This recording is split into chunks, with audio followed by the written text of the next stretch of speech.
Maukah kalian saya beritahu, wahai sahabat, umatku yang paling utama besok di akhirat?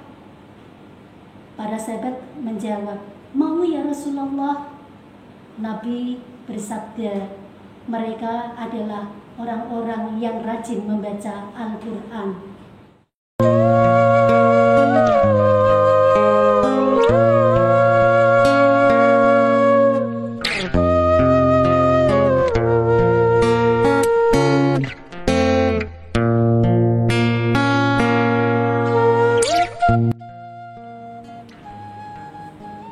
Assalamualaikum warahmatullahi wabarakatuh. Alhamdulillahilladzi at'amana binikmatil iman wal islam.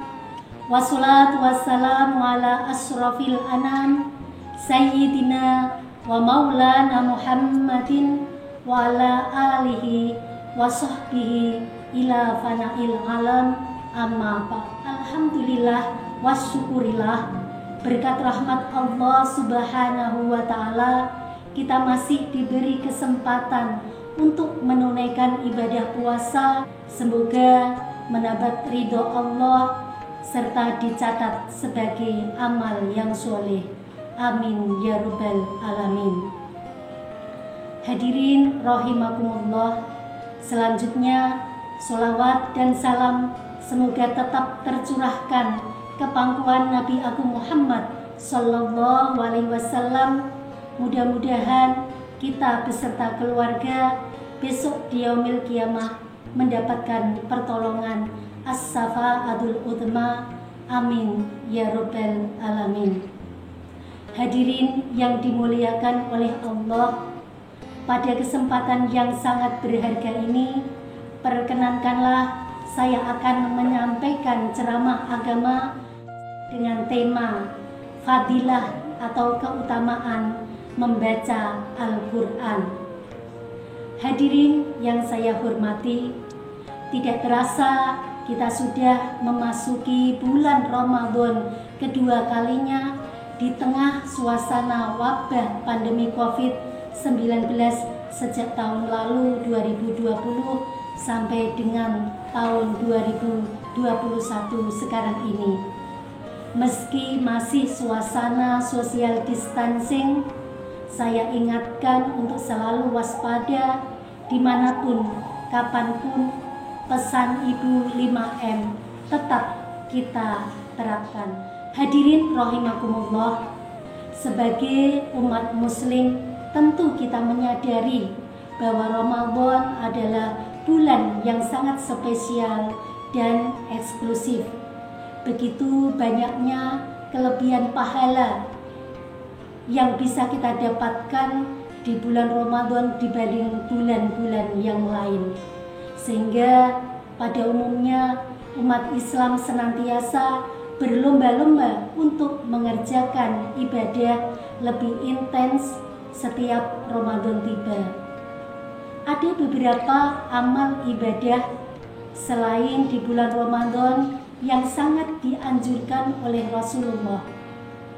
Salah satu di antaranya adalah membaca Al-Quran yang dikenal dengan istilah tadarus. Karena Ramadan merupakan bulan Al-Quran, di mana di bulan inilah Allah Subhanahu wa Ta'ala menurunkan Al-Quranul Karim sebagai pedoman hidup manusia. Tepatnya pada tanggal 17 Ramadan 13 tahun sebelum hijrah, yaitu 610 Masehi, bertempat di Gua Hira.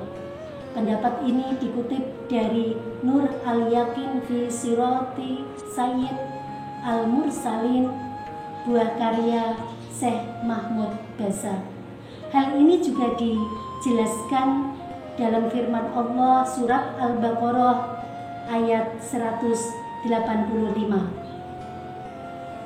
A'udzu billahi minasyaitonir rajim. Syahrul Ramadan alladzi unzila fihi al-Qur'an unzila fihil qur'anu hudal linnasi wa bayyinatin minal huda wal furqan al-ayah, yang artinya di bulan Ramadan adalah bulan yang di dalamnya diturunkan Al-Quran sebagai petunjuk hidup manusia, dan penjelasan-penjelasan dari petunjuk tersebut serta menjadi pembeda antara yang hak dan batil. Hadirin rahimakumullah, membaca Al-Quran atau tadarus di bulan suci Ramadan sangat ditekankan dalam agama Islam. Keutamaan membaca Al-Quran di bulan Ramadan, jika satu hurufnya mendapat pahala 10, khusus di bulan Ramadan dilipat gandakan menjadi 70 sampai 700 kali lipat. Bagi mereka yang masih terbata-bata dalam membaca ayat suci Al-Quran, masih mendapat pahala 2 kali lipat.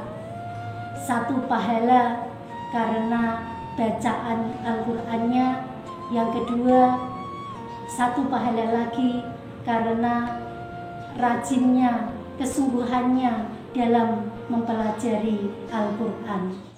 Adapun perumpamaan orang Islam yang rajin membaca Al-Quran ibarat buah utrujah atau buah jeruk kalau di Indonesia, yaitu buah yang rasanya manis dan harum baunya.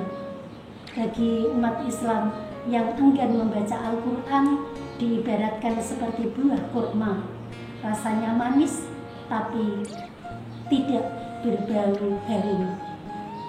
Bagi orang-orang munafik yang rajin membaca Al-Quran diibaratkan seperti buah raihanah, yaitu buah yang harum tapi pahit rasanya. Dan orang-orang munafik yang tidak pernah membaca Al-Quran ibaratnya adalah buah gozala, yaitu buah yang tidak berbau dan rasanya sangat pahit sekali. Hadirin rahimakumullah, adapun fadilah atau keutamaan membaca Quran itu ada 4 macam.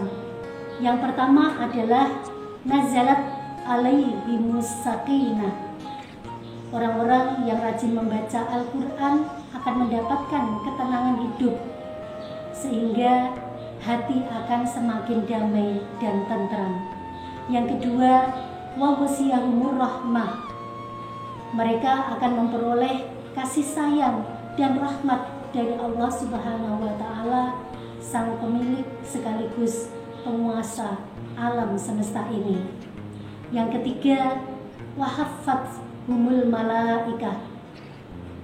Senantiasa orang-orang yang membaca Al-Quran akan dijaga dan dilindungi oleh Allah dari musibah maupun hal-hal yang tidak diinginkannya. Yang keempat adalah wadzakarallahu fi man indah. Kelak di akhirat mereka akan memasuki pintu surga. Orang yang rajin membaca Al-Quran disebut namanya oleh malaikat sebagai sebuah penghargaan yang tiada ternilai harganya. Hal ini selaras dengan hadis Rasulullah SAW, ala u'allimukum bi afdali ummati yaumal qiyamah.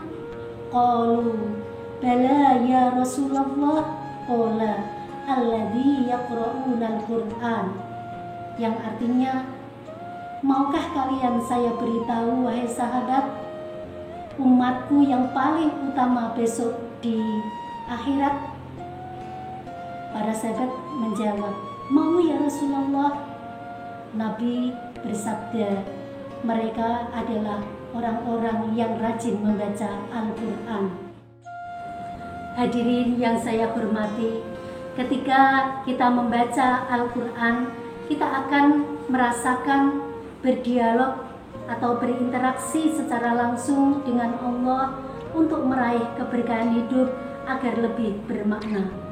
Berinteraksi dengan Al-Quran tidak hanya dilakukan dengan membaca Al-Quran saja, tetapi bisa kita tingkatkan dengan cara bertadabbur, yaitu memahami makna isi kandungan Al-Quran, atau hifdil, menghafalkan ayat maupun surat yang ada di dalam Al-Quran. Begitu juga bisa dengan cara tanfid, yaitu mengamalkan isi kandungan Al-Quran. Dan yang terakhir dengan cara taklim, atau mengajarkan Al-Quran kepada anak didik kita maupun kepada keluarga kita. Mudah-mudahan kita beserta keluarga akan termasuk golongan sabda Rasulullah SAW, khairukum man ta'allamal Qur'an wa 'allamah. Sebaik-baik kalian adalah orang yang mempelajari Al-Quran dan mengajarkannya. Hadis riwayat Bukhari. Hadirin yang saya banggakan, tujuan diturunkannya Al-Quran menurut Syekh Muhammad Shahih Al-Utsaimin yaitu ada 3. Yang pertama adalah sebagai sarana untuk beribadah kepada Allah Subhanahu wa Ta'ala dengan kita tekun membaca Al-Quran tersebut. Yang kedua, dengan memahami makna kandungan Al-Quran. Dan yang terakhir adalah mengamalkannya dalam kehidupan sehari-hari. Demikian yang bisa kami sampaikan. Mudah-mudahan bermanfaat. Dari kami pribadi, apabila ada kesalahan maupun kehilafan, mohon maaf yang sebesar-besarnya. Wal afu minkum wallahul muwafiq ila aqwamit thoriq. Wassalamualaikum warahmatullahi wabarakatuh.